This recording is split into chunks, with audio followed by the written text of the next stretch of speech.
Hello students, आज आपके class में सेकेंड यूनिट सॉल्यूशन का नेक्स्ट पार्ट बताने जा रहा हूँ, जिसमें हमने पिछले पार्ट में पेपर प्रेशर वाष्प दाब के बारे में बताया था। आज उसी के आगे वाष्प दाब से रिलेटेड राउल्ट्स लॉ, राउल्ट का नियम और यहाँ पर वाष्प दाब का जो अवनमन है उसमें आपेक्षिक अवनमन से रिलेटेड ये लॉ है, नियम है। यहाँ पर एक चीज आपको ध्यान देना है, हमने स्टार्टिंग में बताया था कि जो एक कॉलिगेटिव प्रॉपर्टीज होती हैं, विलयनों के अणुसंख्यक गुणधर्म होते हैं, इनमें बहुत सारे विलयन के प्रॉपर्टीज गुण डिपेंडेंट होते हैं। उनमें से एक वाष्प दाब का आपेक्षिक अवनमन भी है। वहां पर स्टार्टिंग में जो पिछले वीडियो में हमने बताया था कि वाष्प दाब अवनमन को कुछ एक्सपर्ट कॉलिगेटिव प्रॉपर्टीज में नहीं लेते हैं, काउंट नहीं करते हैं, बट ऐसा नहीं है। अवनमन किसी भी सॉल्यूशन में प्रेजेंट्स सॉल्यूट की क्वांटिटी है, मात्रा है, मतलब उसमें सॉल्यूट के पार्टिकल्स तो मौजूद रहते हैं, जिससे किसी भी जो प्योर सॉल्वेंट होता है, शुद्ध विलायक होता है, उसकी तुलना में उस सॉल्यूट युक्त, मतलब विलय युक्त जो विलयन होगा यानी सॉल्वेंट होगा तो वो सॉल्यूशन कहलाएगा। उस सॉल्यूशन के का वाष्प दाब निश्चित रूप से कम होता है, वो काउंटेबल है। हमने आपको पिछले वीडियो में समझाया भी था कि किस तरह से वाष्प दाब में कमी हो जाती है, वेपर प्रेशर में लोअरिंग हो जाती है। तो ये भी अणुओं की संख्या पर चूंकि डिपेंडेंट होता है, इसलिए ये भी अणुसंख्यक गुणधर्म है। बट यहाँ पर जो हमारे लेसन में या यूनिट में राउल्ट्स लॉ दिया हुआ है, तो आप ऐसा कह सकते हैं कि राउल्ट्स लॉ के आधार पर हम वाष्प दाब अवनमन को न लेकर वाष्प दाब के यानी वेपर प्रेशर के रिलेटिव लोअरिंग आपेक्षिक अवनमन को ही लिया गया है। इसलिए यहां पर ये वाष्प दाब का आपेक्षिक अवनमन मतलब relative lowering of vapour pressure को ही यहां पर कॉलिगेटिव प्रॉपर्टीज मानेंगे। क्यों? क्योंकि राउल्ट्स लॉ क्या कहता है? राउल्ट्स लॉ कहता है कि वाष्प दाब का आपेक्षिक अवनमन यानी जो वेपर प्रेशर का रिलेटिव लोअरिंग है, उसमें उपस्थित विलय, ध्यान रखना है, विलय के मोल फ्रैक्शन यानी सॉल्यूट के मोल फ्रैक्शन के इक्वल होता है। यहां पर यह प्रूव किया गया है। अब यदि हम यहां पर आपको थोड़ा समझा दें कि यदि मान लो कि हमने रिलेटिव लोअरिंग को न लेकर के डायरेक्टली हम केवल लोअरिंग ले रहे हैं, तो यहां पर वो नॉट इक्वल टू जो सॉल्यूट का मोल फ्रैक्शन ऑफ सॉल्यूट के इक्वल नहीं होगा। इसलिए यहां पर माना गया है कि केवल लोअरिंग ऑफ वेपर प्रेशर को इस स्थान पे आप कॉलिगेटिव प्रॉपर्टीज में अभी ना लें। अंतर क्या होगा आप थोड़ा सा समझिए। यहां पर चूंकि राउल्ट्स लॉ दिया हुआ है, किसी भी विलयन का वाष्प दाब, उसमें उपस्थित जो शुद्ध विलायक होगा, प्योर सॉल्वेंट के मोल प्रभाव, जो मोल फ्रैक्शन होता है, उसके समानुपाती होता है। मतलब जितना मोल फ्रैक्शन होगा, जितनी अधिक मात्रा में सॉल्वेंट होगा उसमें उतना ही मात्रा में वेपर प्रेशर अधिक बढ़ेगा।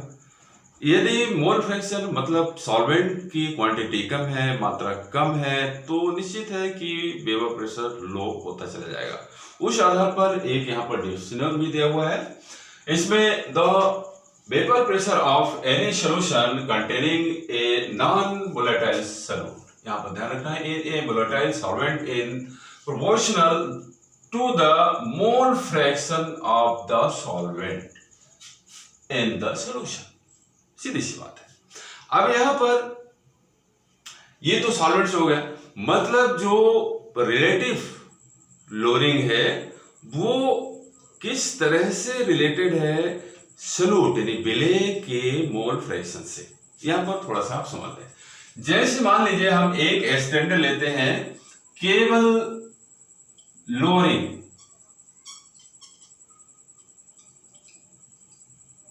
ऑफ वेपर प्रेशर, तो मान लीजिए कि यहां पर लोअरिंग में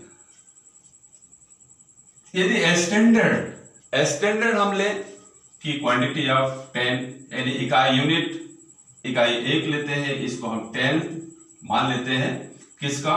सॉल्वेंट का। और यहां पर यदि माइनस करते हैं सॉल्यूट, मान लीजिए इसको हमने 2 माना हुआ है, 2%, तो ये इसका 10 - 2 = 8 आया।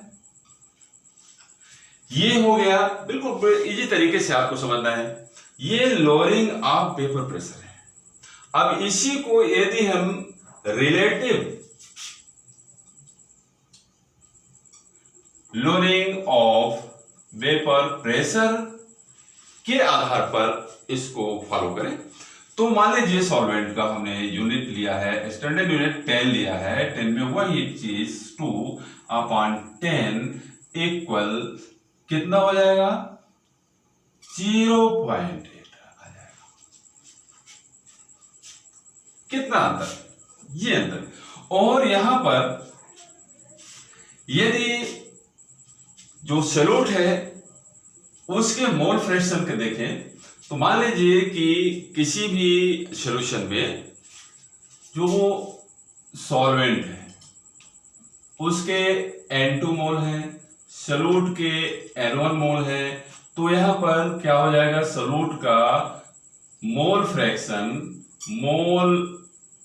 फ्रैक्शन ऑफ सॉल्यूट क्या हो जाएगा?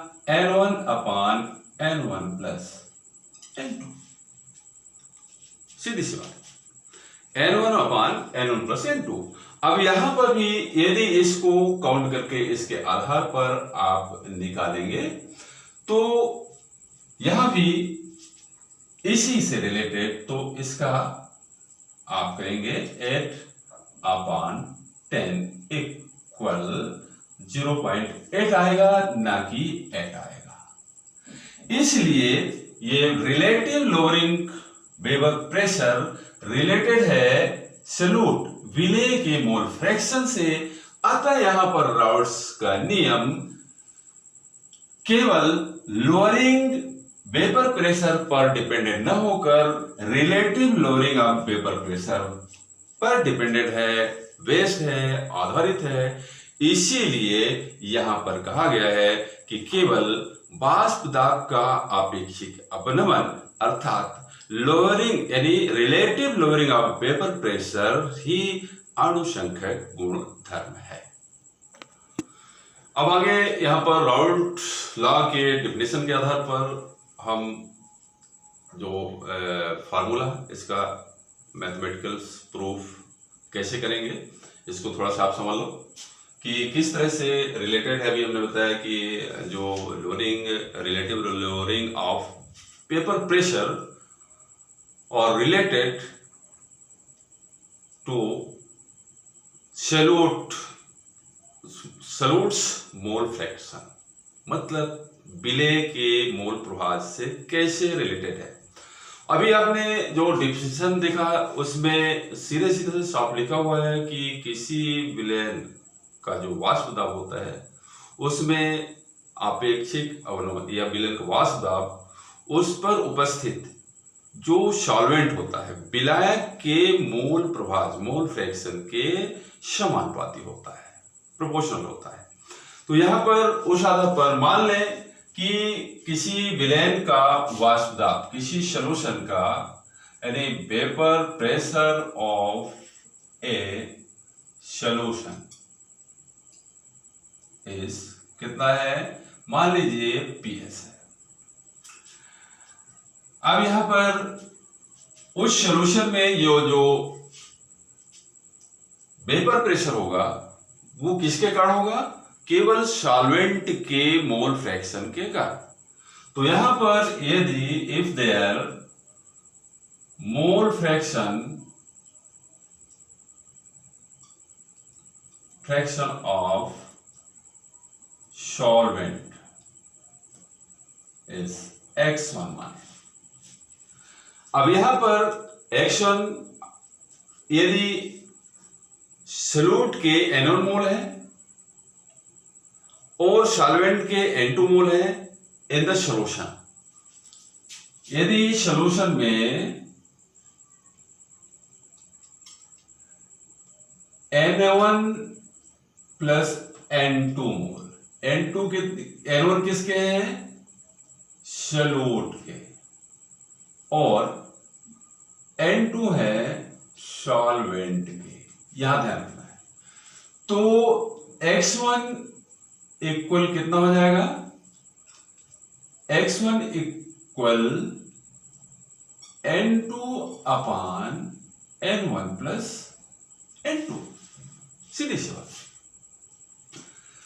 तो यदि यहां पर vapour pressure of solution is PS, तो डेफिनेशन के आधार पर PS प्रोपोर्शनल x1, सीधी सी बात है, क्योंकि x1 विलायक के सॉल्वेंट के मोल फ्रैक्शन के प्रोपोर्शनल है, समानुपाती है PS सॉल्यूशन का वाष्प दाब। यह इसको PS equal P0 into x1, P0 यानी शुद्ध विलायक का वेपर प्रेशर वाष्प दाब हो जाएगा यहां पर। अब यदि x1 को हम इसका वैल्यू रख दें यहां पर, तो यही PS equal PS upon P0 equal N2 अपान N1 प्लस N2 हो जाएगा। इसको आप इक्वेशन भी मान सकते हैं या डायरेक्ट भी लिखते चले जाए, कोई बात नहीं, बट आप इसको रख सकते हैं क्योंकि एक कंप्लीट इक्वेशन हो चुका है। अब यहां पर इन दोनों में, यहां पर दो पक्ष हो गए, इन दोनों में एक से सब्ट्रैक्ट करेंगे, तो यहां पर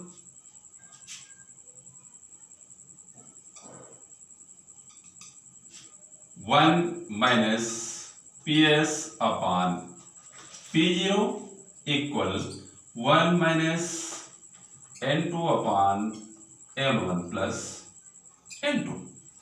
अब यहां पर इसके इक्वल P0 माइनस PS अपान P0 इक्वल N1 अपान N1 प्लस N2, ये आपका इक्वेशन आ गया। और यही है रॉबर्ट्स लॉ, जो अभी हम आपको प्रूफ करके भी स्टार्टिंग में बताए थे कि ये रिलेटेड होता है। और इस के द्वारा आप कोई भी जो कैलकुलेशन या जो भी सम्स होते हैं, इसके क्वेश्चन आते हैं न्यूमेरिकल्स, उसको भी बड़े आसानी से इसको आप काउंट कर सकते हैं।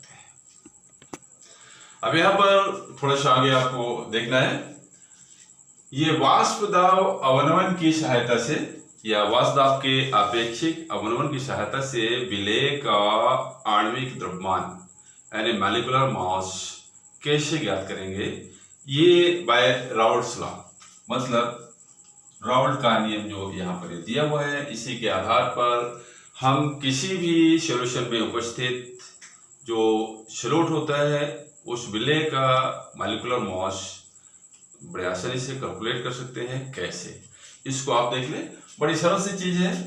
क्योंकि हमें मालूम है कि किसी भी सॉल्यूशन में जो सॉल्वेंट और सॉल्यूट के मोल्स हैं, अब उनमें मान लीजिए कि किसी सॉल्यूशन में सॉल्यूट के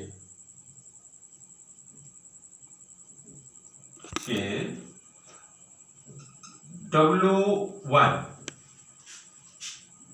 ग्राम मात्रा खुली हुई है, जिसका मॉलिक्यूलर मास है M1, और सॉल्वेंट का क्वांटिटी है W2 यदि हम ले लें, मान लें, और उसका मॉलिक्यूलर मास M2 है। तो अब यहां पर आपको मालूम है कि N1 इक्वल कितना हो जाएगा। N1 हमने माना हुआ है सॉल्यूट का मोल फ्रैक्शन, तो N1 इक्वल हो जाएगा W1 अपान M1, और N2 इक्वल हो जाएगा W2 upon M2।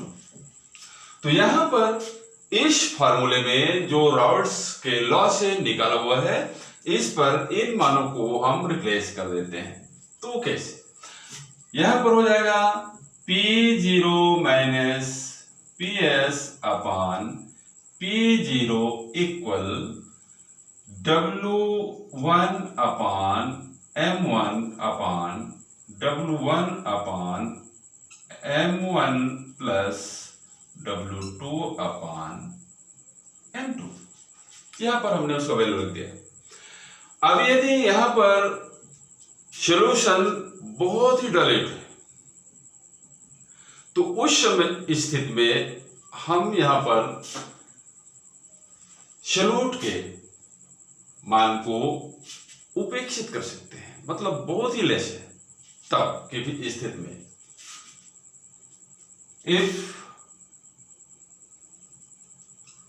Solute is very lesser than, तब उस स्थिति में यहां पर P0 माइनस PS अपान P0 इक्वल W1 अपान M1 अपान W2 अपान M2 केवल हम वैल्यू रखेंगे। इसमें जोड़ने से ज्यादा फर्क नहीं पड़ता है, इसलिए बहुत लेस है उस मात्रा। तो यहां पर क्या हो जाएगा,